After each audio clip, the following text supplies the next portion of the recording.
First Class Productions.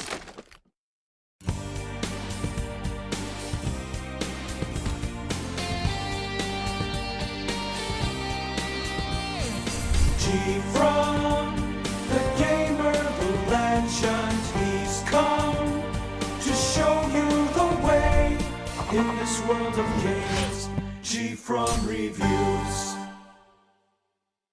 Back when the original Tekken was released for the PlayStation in November of 1995 in Europe and North America, Namco had already put out a sequel in the arcades in Japan. A year later, in 1996, Tekken 2 was brought to the PlayStation for everyone to play in their living rooms. If you saw my latest video, you know that I did not grow up with the first game.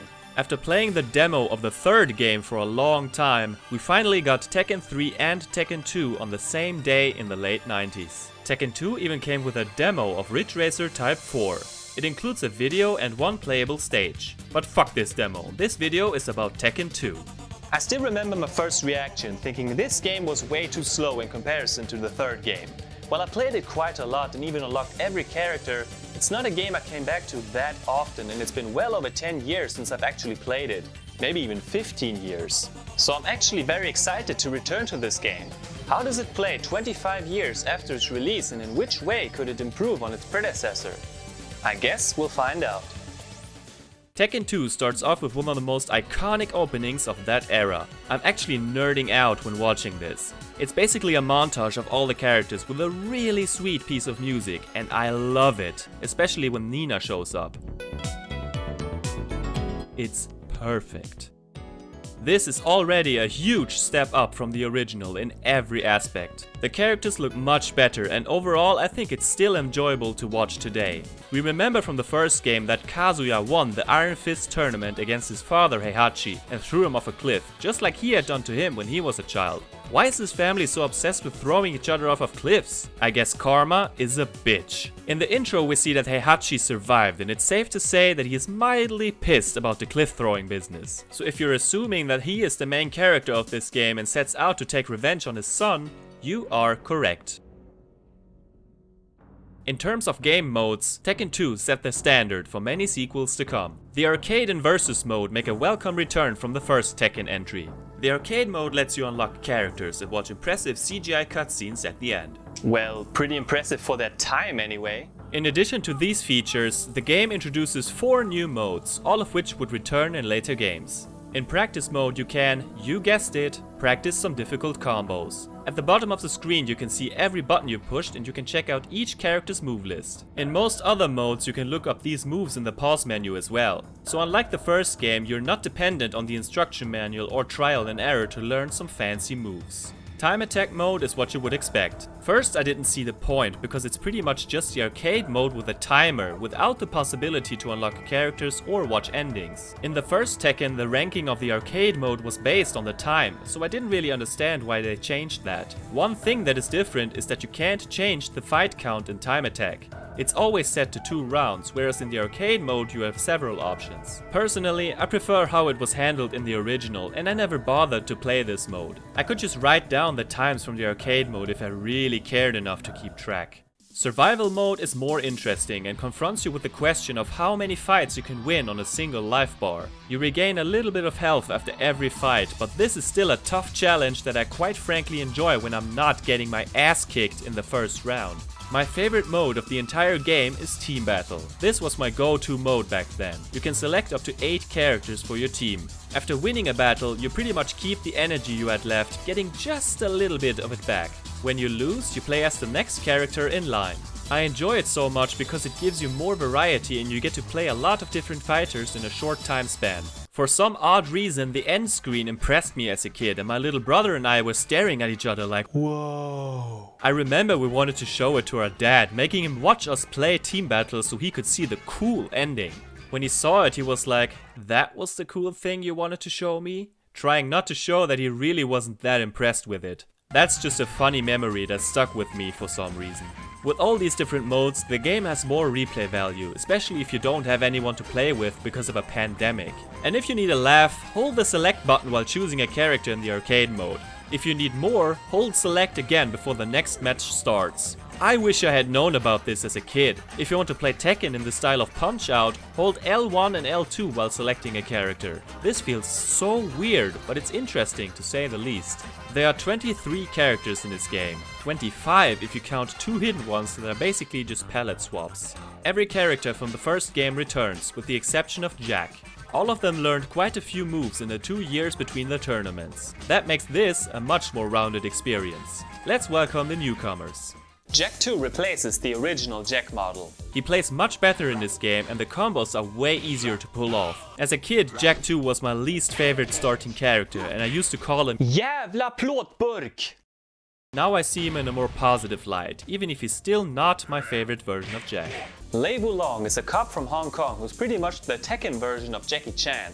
Back in the day, he used to be my second favorite character. Today, I find it hard to come back to him because he's missing so many awesome moves from Tekken 3. Of all the newcomers in this game, he is the only one that appears in every subsequent game. Jun Kazama is the mother of Jun Kazama, who we all know from Tekken 3 and onwards. She is one of only a few characters that is only playable in one of the main games. Still, she is very important to the story. She tries to stop the evil Kazuya but ends up getting pregnant by him. When you play as Devil or Angel, Jun appears in stage 9 instead of Kazuya. She is one of my least favorite characters to fight against in the later stages. She has some nasty moves that I always have trouble with. I was never any good with her either, so I guess I'm one of the few people who aren't sad about her absence from later games. Baek Announcer guy, could you help me out? Baek Doo San.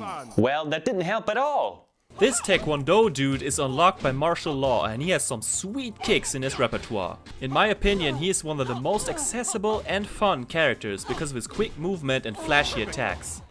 Bruce, Brush. Announcer guy, could you help me out? Bruce Irvin.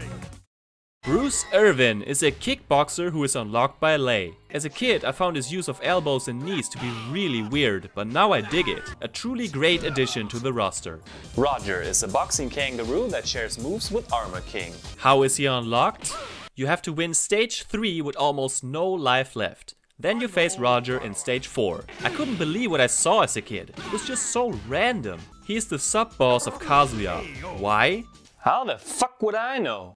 As if a boxing kangaroo wasn't crazy enough, Alex is a boxing dinosaur who acts as a second costume for Roger. He wins the award for the weirdest character in this game, hands down. Roger and Alex are both only playable in the second game of the main series. Kazuya, who was the hero in the original Tekken, is now the main villain and pretty much possessed by the devil. You fight him in stage 9 of the arcade mode and after defeating him, he turns into his devil form. So in stage 10, it's on. Devil is a strong creature who can fly and shoot some sort of lasers at you. This is the start of the supernatural end bosses in Tekken games. On the PS1, I like these elements, whereas I hate most end bosses in the newer games. When playing the arcade mode with Devil, Heihachi is the sub-boss and Angel is the final boss. Devil is only playable in Tekken 2. Technically, you could also say Tekken 7, but I don't think it should count since you can't just choose him in any fight and only get to play as him in the final battle of the story mode. Angel is the second costume of Devil and basically the good side of Kazuya. She plays exactly like Devil and only appears in Tekken 2. The unlockable characters aren't just clone characters anymore. They got some new moves to make them more unique. As an example, King and Armor King don't play the same anymore. The look and feel of this game is a huge step up from the predecessor. The movement is noticeably more fluid and the character models, while still blocky, look much more rounded and detailed. Especially some of the faces got an upgrade. Yeah, I'm talking about you, Law. Kuma still looks frightening, but it's a graphical masterpiece compared to this. I know where you sleep. Some characters got new costumes, while others kept theirs from the prequel. This game started the trend of giving Yoshimitsu a completely new look for every entry. Wang looks much older now, Prototype Jack got a much needed visual upgrade and Kunimitsu isn't a dude anymore. In Tekken 2, every character has their own stage. That means this game has 23 stages, which is quite an upgrade from the 11 stages in the original. I generally find them more visually appealing here, with more detailed backgrounds and better lighting. Especially the last 2 stages give you the feeling that you really are at the final boss, in contrast to just a random stage in the first Tekken. Once again, I have mixed feelings about the music. One half is original music and the other half is taken straight from the first Tekken game. Every sub-boss except this dude's stage uses a tune we have already heard before. I never knew this as a kid and only noticed now after finishing my Tekken review. Every track from Tekken except Venice is present here. I don't necessarily have a problem with this, but like I've said before, I think the Tekken soundtrack is a mixed bag. I'm glad to hear the old Fiji and Chicago tunes again, but I really could do without Anchor. What? The new songs in general are better, but I never got into some of the meandering atmospheric tracks like in Heihachi's stage. But thankfully there are quite a few upbeat and groovy tracks that I would gladly come back to any day of the week. I'll give you a quick top 3. Number 3, Paul's stage. Number 2, Nina's stage.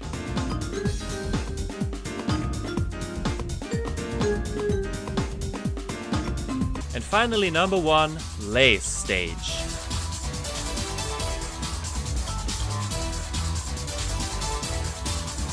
But in all honesty, my favorite track of the entire game appears during the character selection.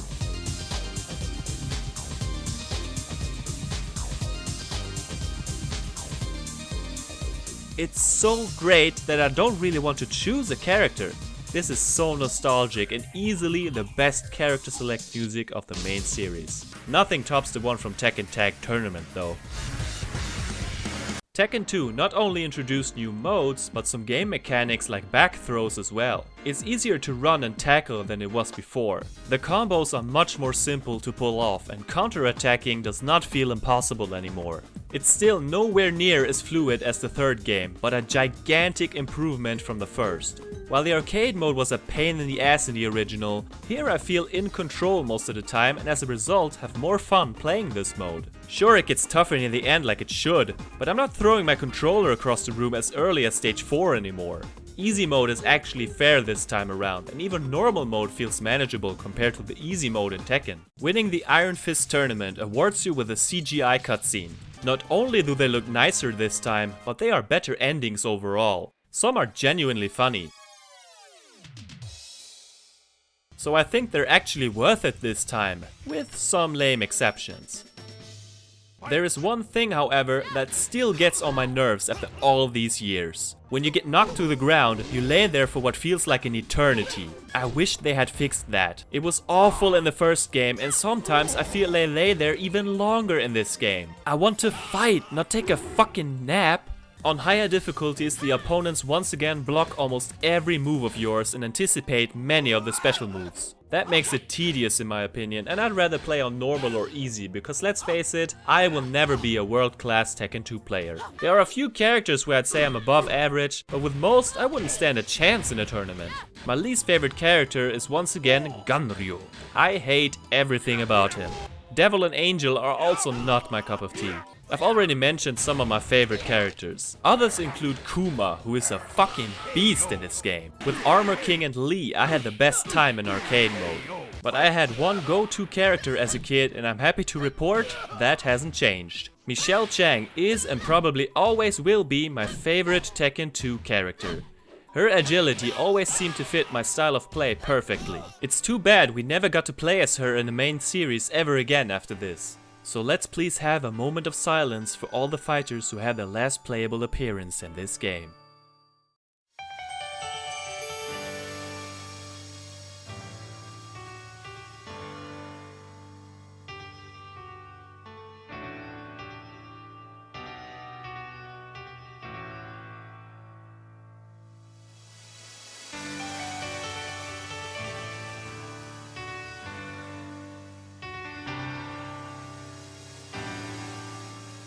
Damn, that's half the characters! Of course, some of them got replaced with ones having the same name or similar moves, but still, what a tragedy! There's always one ending that's canon. This time it's Heihachi's. He manages to defeat Devil and then throws Kazuya into a fucking volcano. First, he throws him off a cliff as a child, then Kazuya throws Heihachi off a cliff in Tekken, and now a goddamn volcano? Jesus Christ, maybe y'all should consider a few family therapy sessions or something. Ask Nina for advice. Like with the first game, the arcade version of Tekken 2 is playable in the arcade history mode of Tekken 5 on the PlayStation 2. Let's take a quick look. The changes made from the arcade to the PlayStation are similar to its predecessor. The movement in the arcade is noticeably faster, making the gameplay even more fun for me. Once again, the music is different too. Listen to this.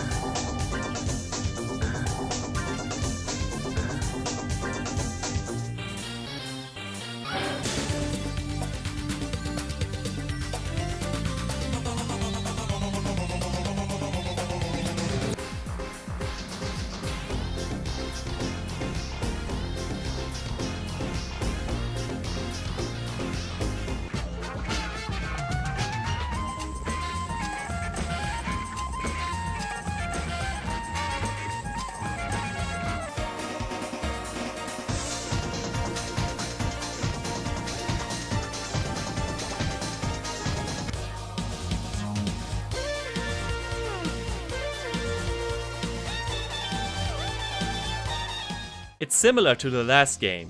The arcade music sounds grittier and its instruments have 90s electronic and house vibes. The PlayStation version has better audio quality and uses some funk and rock sounds. I couldn't pick one soundtrack over the other though. The best feature of the arcade mode is that every single character is playable from the very beginning. You can't unlock anything, but you can play as your favorite character right from the get-go. You only have one mode, the arcade mode. I tried to beat it twice with every character, but I stopped once I got defeated. The furthest I got was with Lei, Kuma and Alex, but only to stage 6. Later I figured out that you can enter the test mode by holding select and change some options. You can also do this in the arcade mode of the first Tekken. I didn't know that when I made the first review.